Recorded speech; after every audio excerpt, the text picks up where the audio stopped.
You mentioned the Bible, and I grew up in the church and I study the Bible. And I used to give Bible talks and do Bible studies as well. So I love hearing that from you because I know how important it was to me. And it was later on in my life, actually. I was in my teenage years towards my adult years, my early adult years. And when you speak, it reminds me of some similarities between Job, where I've heard that before yeah, yes, where he went through what he went through as a test of his faith. of his faith and his strength.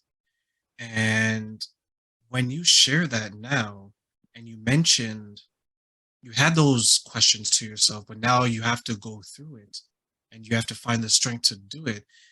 It brings me back to that story. I want to say that you are definitely showing your strength when you're going through this because remember as a kid we used to give Charlie horses as like a prank.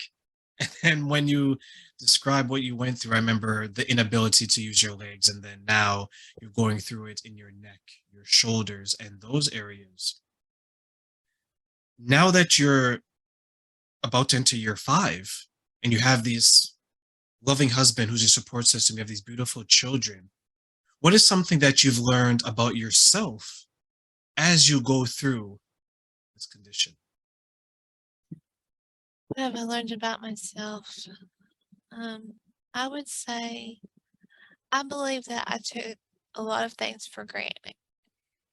And that being, just ordinary daily necessities, daily basic tasks, like being able to wash your own hair, being able to brush your hair, brush your teeth, give yourself a bath, go to the bathroom by yourself, walk. I mean, I used to walk 11 flights of stairs 3 times a day, and I did yoga. I was like an expert yoga, um, where I did the roundouts and the plows and things like that, and then I noticed that's when I started noticing it because I couldn't go from one side to the other when I was doing my yoga. And I did yoga every day. I never took a break. So, I would say what I've learned is that if I could go back, I know I would still get this disorder, but I would go back, I would change, and I would not take life for granted because you never know in the blink of an eye something like mobility, motor skills can be taken away from you and you can't brush your own hair, you can't bathe yourself. And I mean, my husband's been the only person 100% take care of me for almost a year now. I've been on disability for almost 2 years, and he's been not able to work. Next month will be a year, and he's taken care of me every single day since then. And I couldn't do it without him.